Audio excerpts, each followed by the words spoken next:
Attraction marketing. That's what we're talking about today. You know it's something that you want to do because it's easy and it's cheap. So buckle up, theme song, let's head in and figure this out. I ran marketing departments in corporate America for 10 years and then ran a digital agency for over another 10 years. So I know the roadmap to online success, and that formula always includes producing content to share your message, from your marketing message to sales and delivery. Hi, I'm Jennifer Neal, and you're listening to the Content Toolbox. I believe the secret to finding and creating raving fans online is through you. In building relationships through stories that share who you really are, create genuine, crazy, raving fans that keep begging you to take their money. And on this podcast, we'll be talking strategies, tactics, tips, and more with myself and other industry experts. So buckle up and start your engines, because it's go time. All right, you guys, attraction marketing. Yep, here we are. I've done a couple of other episodes on this talking about becoming an attraction magnet. I know we had Duff Gardner on here where he talked about pull versus push marketing. Really, what we're talking about is the kinds of messaging and marketing that's actually going to draw people into you because they are interested in and feeling connected to material that you are sharing, right? So one of the first times that I really intentionally participated in attraction marketing was back in one of my corporate careers, back in corporate days. And I worked for a pet insurance company. And at that point in time, we knew okay, people love pets. Aww. Everybody knows that. If you put pictures of puppies and kittens on your feed, you're going to get likes and shares and that kind of stuff because people are attracted to that because everybody has had or held or petted or been that for the cuteness factor, right? Everybody knows that connection. And so we can all feel related to that feeling. And it's something that we like and we keep wanting that dopamine hit, right? So we're like, oh, please keep showing me more pictures. That's the same kind of thing that we're trying to create with attraction marketing. So I wanted to give you guys some other examples of things that people are doing online, and not just from my opinion, but also from some other experts. So I went out and did some more Google searching, and I'm going to share my results and the patterns and things that I found for you guys here. So you don't have to go do your own research, but you're totally welcome to if you want to. All right, so here we go. I went and researched from some top online people, including HubSpot, which is fantastic at inbound or attraction marketing, right? All those references are included here below, but I have broken this process down into 4 different factors that you want to make sure you're including when you are figuring out what your attraction marketing content is going to be. Okay, so here we go. Number one thing across the board that everybody agrees with is being emotionally available. Basically, right? One of the best ways that we do that is through storytelling. If you aren't sure about storytelling, go check out any of my other episodes on storytelling or grab our storytelling book. But we want to make sure that what we are doing is connecting and engaging. We're creating that authenticity. We're creating all that connection. We're being completely authentic. Like I can tell you guys, here I am standing here recording this stuff in my home studio. I'm trying out a different look, right? So I've got cool background behind me here, this here. This chair over here is actually hiding another cat sleeping in it, I'll tell you that. And I've had the door shut for a while so that the dog doesn't keep coming in and out, and it's getting really warm in here. Yeah. So if I start getting all sweaty and stuff, now you know why. But what you're trying to do is really create that connection. So being authentic and being real, that is such an important part. Okay. Number 2, you want to highlight the features and benefits of your product. Now, when I say that, it's not just, don't just get stuck into a list of what the thing does or how you're helping people. What you really want to make sure you're doing is you're forecasting. You're either making some sort of a prediction about how your product or service will be used in the future, or you're instilling some sort of a belief or forecast into your prospects' minds about how the features of your product or service are going to help them in the future. So it's not just a list of things, but you're actually sharing that belief. You're casting a vision about the ways that you're able to help with your product or service. Okay, so then we capitalize on that, number 3, by highlighting or building on that forecasting, because we want to then take it a step further. And it's the idea of selling the destination, not the journey. So we want to take it a step further and talk about the pains that we are solving. So yes, the immediate benefit that you're going to get is this, and here's how it helps you.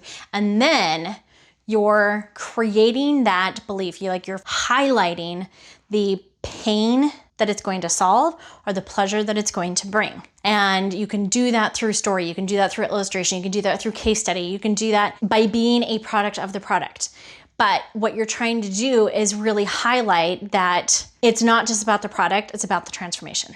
Okay? That's the part that we really, really want to instill, because when people have that belief of their own, when they get it and they're like, oh yeah, this is my problem. Oh, this is going to solve my problem. Oh, and then it's really going to solve these problems that I'm subconsciously aware of. That's the thing we need. That's the thing. And then they're like, yep, they follow you because they want that pleasure or that pain relieved, right? And then the 4th thing is the media types matter. So, and to be completely prolific. So the media types matter is pay attention to where your people are at physically, online, where they are at in the customer journey. The type of media, the way that you're sharing this, is it a brochure that you're sending in the physical mail? Is it an email that you're sending? Is it an audio that they're listening to? Is it a video? The type of media actually does matter.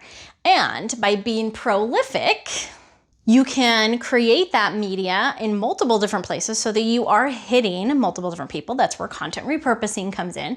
And by being prolific is that the same message, the same thing that you are trying to share with your attraction marketing, the message is going to be different for those people who are a completely cold audience and are not aware of you, versus all the way on the flip side of that scale, the people who are a hot audience already on your list.